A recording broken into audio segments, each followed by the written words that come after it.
పత్రిక.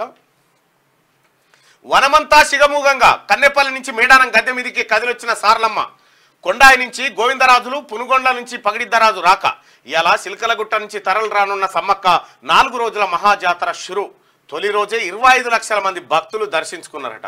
త్యాగాల తల్లులను కీర్తిస్తూ వనమంతా సిగమూగంగా, జంపన్నవాగు మురువంగా కన్నెపల్లి నుంచి కదిలొచ్చింది మన కల్పవల్లి సారలమ్మ. ఆ అమ్మకు తోడుగా కొండాయి నుంచి గోవిందరాజులు, పునుగొండ నుంచి పగిడిద్దరాజు తరలి వచ్చిండ్రు. తెలంగాణ కుంభమేళ మేడారం వనజాతర బుధవారం మొదలైంది. గురువారం చిలకలగుట్టను దిగి సమ్మక్క కూడా గద్దెలపై కొలువు తీరిందంటూ ఒక వార్తను చూస్తాను. అయితే ఇదే సమ్మక్క సారక్క పైన అంటే నేను చాలా రోజులుగా V6లో ఉన్నప్పుడు చేసినటువంటిది ఒకటి. నేను V6లో ఉన్నప్పుడు ఇన్వెస్టిగేషన్ స్టోరీ చేస్తుండే.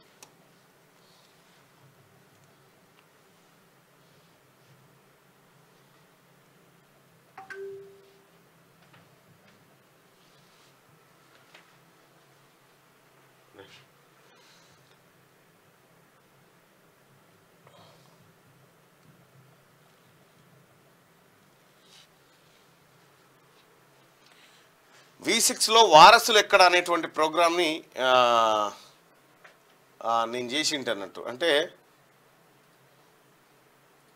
అప్పుడు ఆ మేడారం అడవులలోకి పోయి V6 ఛానల్ తరఫున ఈ సమ్మక్క సారలమ్మల వారసులు ఎక్కడున్నారు ఏం కథ అనేది చూస్తుంటే, ఇదేమో తెనాలి రామకృష్ణుడి వారసులు ఎక్కడున్నారు ఏందనేది అప్పుడు నేను V6లో ఉన్నప్పుడు చేసినటువంటి ఇవన్నీ.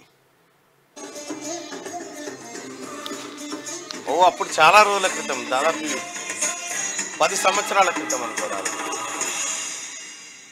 విజ్ఞానాన్ని పాండిత్యాన్ని అప్పుడు రాష్ట్రం అంతా తిరిగేది ఈ మహనీయుల వారసులంతా ఎక్కడున్నారు ఏం చేస్తున్నారు అనేటువంటి ఒక అన్వేషణ కార్యక్రమాన్ని నేను V6లో చేసిన. అందులో భాగంగా సమ్మక్క సారలమ్మ వారసులు ఎక్కడ, వాళ్ళ వారసులు ఏం చేస్తూ ఉన్నారు అనేటువంటిది 10 సంవత్సరాల క్రితం ఒక డాక్యుమెంటరీ చేయడం జరిగింది. అది V6లో ఎక్కడుందో చూడాలి. సో అట్లా నాకు ఈ సమ్మక్క సారలమ్మ జాతరకు మొదటిసారిగా నేను ఆ రోజు పోవడం జరిగింది.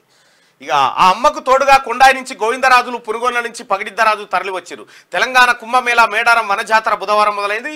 గురువారం చిలకలగుట్టను దిగి సమ్మక్క కూడా గద్దెలపై కొలువు తీరనుంది. ఇక అర్ధరాత్రి 12 గంటల 12 నిమిషాలకు గద్దెపైకి చేరిన సారలమ్మ అంటూ కన్నెపల్లి నుంచి సారలమ్మను తీసుకొస్తున్న పూజారులు అంటూ ఒక వార్త. దానికి సంబంధించినటువంటి వీడియోస్ కూడా మనం ఒకసారి చూసే ప్రయత్నం చేద్దాం. అమ్మవార్లు ఎట్లా తరలి వస్తూ ఉన్నారు. రైట్గా రాత్రి జరిగినటువంటి ఈ కోలాహలం ఒకసారి చూద్దాం.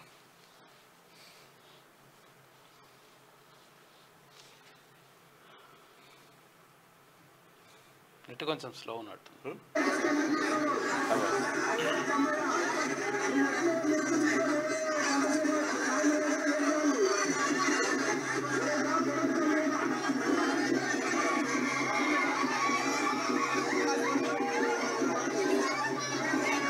రాత్రి తీసుకొచ్చారు.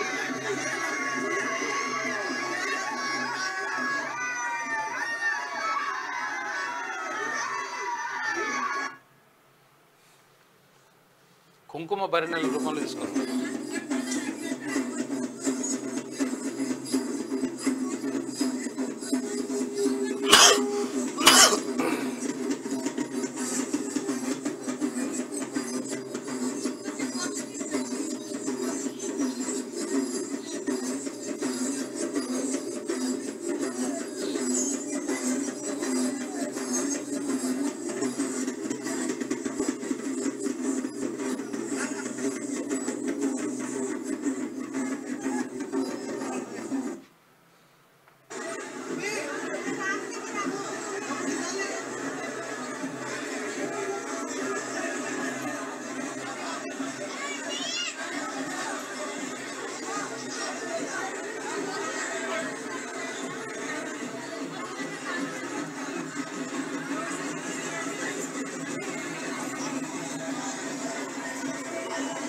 రైట్గా ఇది ఇట్లుంటే ఇక పెద్దవా సాయబట్టు రాయి కూర్చున్నట్టు నిన్న ఛానల్ పెట్టుకొని కూర్చుంది. క్యూనేసి ఎట్లా అయింది ఏం కథ అని చూసుకుంటా ఉంది. మొత్తానికి వనదేవతలకు సంబంధించినటువంటి ప్రత్యేక కథనాలు 4-5 పేజీలో ఉంది.